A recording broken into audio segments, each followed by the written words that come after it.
نحمده ونستعينه ونستغفره ونؤمن به ونتوكل عليه ونعوذ بالله من شرور أنفسنا ومن سيئات أعمالنا من يهده الله فلا مضل له ومن يضلله فلا هادي له ونشهد أن لا إله إلا الله وحده لا شريك له ونشهد أن سيدنا وسندنا ونبينا مولانا محمدا عبد الله ورسوله صلى الله تعالى عليه وعلى آله وأصحابه وبارك وسلم تسليما كثيرا أما بعد أعوذ بالله من الشيطان الرجيم بسم الله الرحمن الرحيم ولقد كرمنا بني آدم آمنت بالله صدق الله مولانا العظيم میرے محترم بزرگوں اور دوستوں اور عزیز طلبہ کرام، میں نے آپ حضرات کے سامنے قرآن مقدس کی آیت کا ایک ٹکڑا تلاوت کیا، جس کے اندر اللہ رب العزت نے ارشاد فرمایا وَلَقَدْ كَرَّمْنَا بَنِي آدم، کہ ہم نے انسان کو شرف عطا کیا، ہم نے انسان کو مکرم بنایا، ہم نے انسان کو عزت دی، ہم نے انسان کو رفعت دی۔ اس شرف، اس رفعت اور عزت اور یہ اکرام اس بات کا تقاضا کرتا ہے، اس بات کا متقاضی ہے کہ انسان کسی باطل طاقت کا غلام نہ بنے، نہ فکری طور پر، نہ معاشی طور پر، نہ سیاسی طور پر اور نہ ہی مذہبی طور پر۔ یہی وجہ ہے کہ سابقہ انبیاء کرام علیہ السلام نے آزادی کے اس تصور کی دعوت دی اور انسانوں کو انسان کی غلامی سے آزاد کرایا۔ چنانچہ حضرت موسیٰ علیہ نبینا علیہ السلام نے بنی اسرائیل کی آزادی کے لیے، بنی اسرائیل کو فرعون کے ظلم و ستم سے چھڑانے کے لیے جو کوششیں کی، قرآن مقدس میں وہ سب چیزیں موجود ہیں۔ اللہ رب العزت نے قرآن مقدس کے اندر اس کو بیان کیا ہے کہ پوری جرأت و ہمت کے ساتھ حضرت موسیٰ علیہ السلام نے بنی اسرائیل کو فرعون کے ظلم و ستم سے چھڑانے کے لیے مطالبہ کیا، پوری عزم و استقلال کے ساتھ، پورے پیغمبرانہ جاہ و جلال کے ساتھ مطالبہ کیا ان ارسل معنا بنی اسرائیل، ارسل معی بنی اسرائیل، کہ بنی اسرائیل کو ہمارے ساتھ بھیج دیجئے، بنی اسرائیل کو چھوڑ دیجئے، وہ آزاد فضا میں رہ کر کے سانس لے۔ حضرت ربیع بن حاتم رضی اللہ تعالی، حضرت ربیع بن عامر رضی اللہ تعالی عنہ جب رستم کے دربار میں گئے، انہوں نے توحید کی تعلیم کے ساتھ اسلام کی آزادی کا اسی طریقے سے پیغام سنایا۔ تاجدار بطحہ محمد عربی صلی اللہ علیہ وسلم اور صحابہ کرام رضوان اللہ تعالی علیہم اجمعین 13 سال مکی زندگی کے اندر فکری آزادی اور مدینہ منورہ کے اندر سیاسی اور ملکی آزادی کی مثال قائم کی ہے۔ اسلام جو ہے غلامی کے خاتمے کو اور آزادی کو چاہتا ہے، اسلام کسی کے زیر نظر نہیں آنا چاہتا ہے، اسلام کے اندر آزادی کا تصور بہت معنی رکھتا ہے۔ عقیدے کی آزادی ہو، کوئی کسی کو زبردستی یا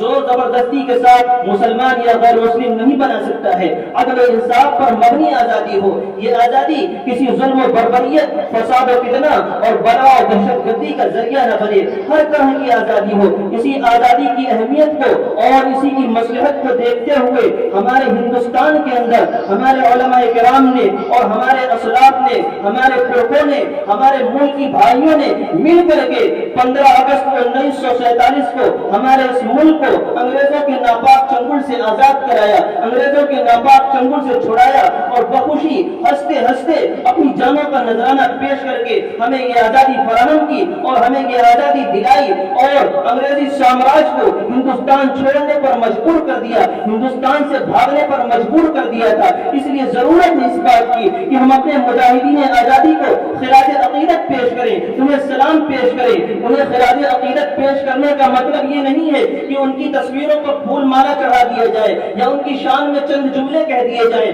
بلکہ انہیں خراج عقیدت پیش کرنے کا مطلب یہ ہے کہ ہم ان کے خوابوں کو شرمندہ تعبیر کریں۔ ہمارے مجاہدین آزادی نے جس ہندوستان کا خواب دیکھا تھا، اس ہندوستان کو بنانے کے لیے ہم اپنی کوشش کو آگے بڑھائیں اور اس میں تن من دھن کی بازی لگا دیں۔ آج ہم دیکھتے ہیں کہ ہماری آزادی کو کئی اطراف سے خطرہ لاحق ہے۔ آج آزادی کے 60 دہوں کے طویل عرصہ بعد بھی ہندوستان کے اندر بھوکمری اور بے روزگاری بڑھتی چلی جا رہی ہے۔ آج دلتوں کے ساتھ، اقلیتوں کے ساتھ، خصوصاً مسلمانوں کے ساتھ مساوی سلوک نہیں کیا جا رہا ہے، برابری کا سلوک نہیں کیا جا رہا ہے، ان کو ان کے حقوق نہیں دیے جا رہے ہیں، ان کے حقوق کو چھیننے کی اور سلب کرنے کی کوششوں میں اضافہ اور تیزی آتی جا رہی ہے۔ آج غریب اور غریب ہوتا چلا جا رہا ہے، امیر اور امیر ہوتا چلا جا رہا ہے، ملک کی دولت چند مٹھی بھر تاجروں کے ہاتھوں میں سمٹتی چلی جا رہی ہے، غریب دو وقت کی روٹی کے لیے اپنے خون کا آخری قطرہ تک بہانے پر مجبور کیا جا رہا ہے۔ آج مسلمانوں کے اندر، ہندوستان کے اندر مساوات نہیں ہے۔ آج جس ہندوستان کا ہمارے مجاہدین آزادی نے خواب دیکھا تھا وہ ہندوستان ہرگز نہیں ہو سکتا ہے۔ آج ہم دیکھتے ہیں کہ ہندوستان کے اندر، ہمارے ملک کے اندر ایسے حالات پیدا کیے جا رہے ہیں، ایسا ماحول بنایا جا رہا ہے جو بہت تشویشناک ہے، بہت افسوسناک ہے، بہت ہی فکر کی بات ہے۔ ہمیں ان حالات کو بدلنے کی ضرورت ہے، ان ماحول کو روکنے کی ضرورت ہے، اپنے آپ سے یہ عہد کرنے کی ضرورت ہے اور یہ سوچنے کی ضرورت ہے کہ ہمارے آباء و اجداد نے، ہمارے پرکھوں نے جن قربانی کو دے کر کے اپنے جان اور لہو کو، اپنے پسینے کو بہا کر کے یہ آزادی حاصل کی ہے، اس آزادی کو بہر قیمت ہم تحفظ کریں گے، اس آزادی کو ہم بچانے کی کوشش کریں گے۔ ہمارے اسلاف نے جس ہندوستان کا خواب دیکھا تھا اسے شرمندہ تعبیر بنانے کے لیے ہم کوئی کسر نہیں چھوڑیں گے۔ آج فرقہ واریت کے ذریعے ہندوستان کی روح کو مجروح کیا جا رہا ہے، فرقہ وار قوتیں ہندوستان کی روح کو مجروح کر رہی ہیں، ہذیان اور جنون جیسی کیفیت کے ذریعے ہندوستان کی سڑکوں پر قتل و خون کا بازار قائم کیا جا رہا ہے، قتل و غارت دری کی جا رہی ہے، محض شک و شبہ کی بنیاد پر بے قصور افرادوں کو اور مسلمانوں کو موت کے گھاٹ اتار دیا جا رہا ہے۔ کبھی مسلمانوں کی اذانوں پر پابندی لگائی جا رہی ہے، کبھی ان کی مسجدوں کو منہدم کیا جا رہا ہے، کبھی ان کے مدارس پر بلڈوزر چلایا جا رہا ہے، کبھی ایک سا سول کوڈ نافذ کیا جا رہا ہے، کبھی وقت امینڈمنٹ بل پاس کیا جا رہا ہے۔ ایک سلسلہ سا چل پڑا ہے، اس سلسلے کو روکنے کی ضرورت ہے اور یہ سوچنے کی ضرورت ہے، یہ سمجھنے کی ضرورت ہے کہ ہم ایک دوسرے سے دست و گریباں رہتے ہوئے اس ملک کی شبیہ کو کس حد تک متاثر کر رہے ہیں، کس حد تک بگاڑ رہے ہیں۔ جب تک ہم ایک دوسرے کے دست و گریباں رہیں گے یہ ملک دنیا کے اندر ترقی نہیں کر سکتا ہے۔ اس ملک کی دنیا کے اندر مثال جو تھی وہ بگڑتی چلی جا رہی ہے اور اس کے ذمہ دار چند مٹھی بھر عناصر ہیں جن کو سیاسی سرپرستی حاصل ہے، اور یہی بات سب سے افسوس کا باعث ہے، سب سے افسوس کا سبب ہے۔ یہ ہندوستان ہمارے مجاہدین آزادی کے خوابوں کا ہندوستان ہرگز نہیں ہو سکتا ہے۔ وہ تو ایک ہنستا کھیلتا پھلتا پھولتا ہندوستان دیکھنا چاہتے تھے۔ ہم سب کا فرض ہے، ہم سب کی ذمہ داری ہے کہ ایسے ہی ہندوستان کی تعمیر کریں اور آزادی کے ثمرات پر سب کا برابر کا حق ہے، کوئی اس میں زیادہ نہیں حاصل کر سکتا ہے، سب کو برابر کی آزادی ملنی چاہیے۔ آج ہم دیکھتے ہیں چند مٹھی پر تاجروں کو ملک کی دولت پر قبضہ کرنے کا موقع دے دیا گیا ہے، جس سے محنت کرنے والا ہندوستانی مجبور اور محروم ہوتا چلا جا رہا ہے۔ اس بات کو یقینی بنانا چاہیے کہ پوری دنیا کے اندر، پورے ملک کے اندر خوشحالی آئے گی، ہندوستان کے اندر خوشحالی آئے گی، ملک کی دولت چند مٹھی پر تاجر گھرانوں تک نہیں بلکہ ہر ہندوستانی تک پہنچے گی۔ ہر ہندوستانی اپنے آپ کو فکری طور پر ہر طریقے سے آزاد محسوس کرے۔ آج یہاں جو لوگ بھی رہتے ہیں ہر فرقے کے لوگوں نے مل کر کے آزادی کی لڑائی لڑی اور اس ملک کو انگریزوں کے ناپاک چنگل سے اور ناجائز چنگل سے آزاد کرایا، لیکن خاص طور سے مسلمانوں نے اور علماء کرام نے انگریزوں کے خلاف جو جنگ لڑی وہ ایک مثال کی حیثیت رکھتی ہے۔ آج ایک بڑا المیہ یہ ہے کہ ہماری نوجوان نسلوں کو معلوم نہیں کہ ہندوستان کی آزادی کے اندر علماء کرام کا کیا کردار رہا ہے، علماء کرام نے کیا رول ادا کیا ہے۔ یاد رکھیے ہندوستان کی آزادی میں مسلمانوں نے اور علماء کرام نے اس وطن عزیز کی خاطر اپنی جان مان اور آل کو سب کو قربان کر دیا، اپنا تن من دھن سب لٹا دیا، گھر بار دے دیا، بیوی بچوں کو چھوڑ دیا، قید و بند کی صعوبتیں جھیلی، گولیوں سے اپنے سینے کو چھلنی کیا، ملک بدر ہوئے، اذیت ناک عذاب سہے، پھانسی کے پھندے کو گلے لگایا، ملغلہ انگیز خطاب کیے، بے باک مضامین لکھے، خون کو گرمانے والے اشعار لکھے، تحریکیں چلائی، جیسے جلوس نکالے، انگریزوں کے خلاف احتجاج کیا۔ اتنا سب کچھ کرنے کے باوجود آج مسلمانوں ہی سے بیر، انہی سے گلا شکوا، رلاتا ہے تیرا نظارہ اے ہندوستان مجھ کو، رلاتا ہے تیرا نظارہ اے ہندوستان مجھ کو، بڑا عبرت خیز ہے تیرا افسانہ سب افسانوں میں۔ بھارت کی جنگ آزادی میں مسلمان ہر محاذ پر سینہ سپر رہے، انگریزوں کے ہر وار کا منہ توڑ جواب دیا، ان کی ہر سازش کو بے نقاب انتقال کیا اور انہیں چاروں شانے چت کر دیا، انہیں بوریاں بستر باندھنے پر مجبور کیا، لیکن افسوس کہ مسلمانوں کو بدنامی کے علاوہ اس کا بدلہ کچھ نہیں ملا۔ آج اس کی وطنیت پر شک کیا جا رہا ہے، اس دیش کی دھرتی کو مسلمانوں کے لیے تنگ کیا جا رہا ہے، وطن سے محبت کا ثبوت مانگا جا رہا ہے۔ ارے نادان، تمہیں کیا معلوم کہ ہمارے دل کے اندر کیا ہے؟ علامہ اقبال نے کہا، غربت میں ہو اگر ہم رہتا ہے دل وطن میں، غربت میں ہو اگر ہم رہتا ہے دل وطن میں، سمجھو وہیں ہمیں بھی دل ہو جہاں ہمارا۔ آج 15 اگست کی اس زرعی موقع پر حکمرانوں کے ذریعے آئین کے تحفظ کی بات کی جاتی، 15 اگست کے اس زرعی موقع پر حکمرانوں کے ذریعے سب کے لیے آزادی کو یقینی بنانے کی بات کی جاتی، گنگا جمنی تہذیب کی لاج رکھی جاتی، اس نفرت بھرے ماحول کو امن و آشتی میں بدلنے کی بات کی جاتی، ملک دشمن عناصر کو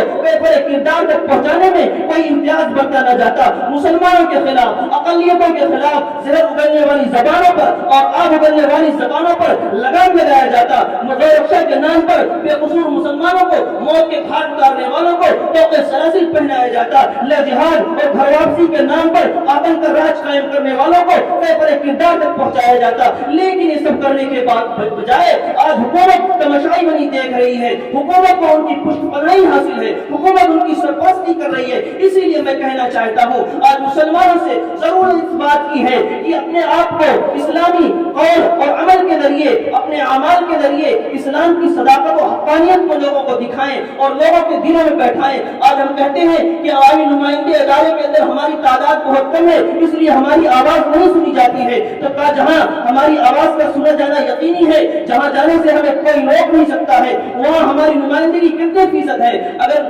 آپ کا ذہن منتقل نہ ہوا ہو تو میں بتاتا چلوں کہ مساجد کی 5 وقتہ نماز کے اندر ہماری تعداد کتنی ہے؟ یہ وہ در ہے جہاں ہر بات سنی جاتی ہے، جہاں ہر ایک کی سنی جاتی ہے، لیکن ہم اس در پر جانے سے اور اپنی تکالیف کو اللہ رب العزت کے سامنے بیان کرنے سے کس قدر گریزاں ہے۔ یہ وہ در ہے جہاں مانگنا عزت ہے، ذلت نہیں ہے، یہ وہ در ہے جہاں مانگنے سے آبرو نہیں جاتی ہے۔ کاش کہ مسلمان ان باتوں کو سمجھتے، اور ایک ذمہ داری یہ بھی ہے کہ ہم فرقہ پرست طاقتوں کے مقابلے میں شیشہ پلائی دیوار بن جائے، ذات پات، مشرق و مغرب اور فروعی مسائل میں الجھ کر کے ہم منتشر ہو گئے ہیں، ہم بکھر گئے ہیں۔ اس انتشار نے ہمیں انتہائی کمزور کر دیا ہے۔ اس خول سے باہر نکل کر کے محض کلمے کی بنیاد پر ہمیں اتحاد و اتفاق کو فروغ دینا چاہیے، اور ایک دوسرے پر کفر الحاد کا فتویٰ لگانے سے اور کفر الحاد کا کیچڑ اچھالنے سے ہمیں گریز کرنا چاہیے، اور اللہ رب العزت کے فرمان کے مطابق اپنے لیے اللہ عمل تیار کرنا چاہیے۔ اللہ کا فرمان ہے،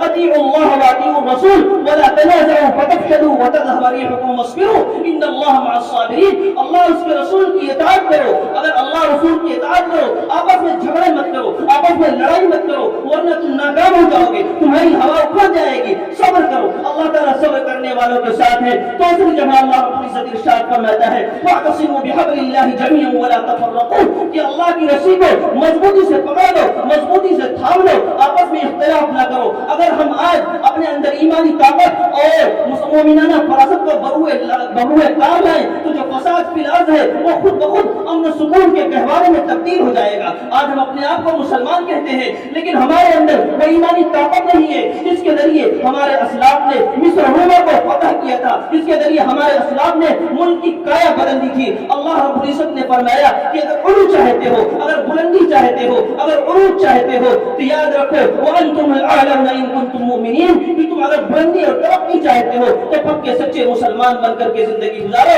دنیا کے اندر بھی ترقی ملے گی اور آخرت کے اندر بھی ترقی ملے گی۔ اللہ رب العزت ہم سب کو ان چند باتوں پر عمل کرنے کی توفیق عطا فرمائے۔ اللہ رب العزت ہم سب کو حقیقی معنوں میں آزادی نصیب فرمائے، ہمارے ملک کو بد نظروں سے حفاظت فرمائے اور ہر طرح سے ہمارے ملک کی حفاظت فرمائے، اور سننے والوں کو کہنے سننے سے زیادہ عمل کرنے کی توفیق عطا فرمائے۔ آمین وما علینا الا البلاغ المبین۔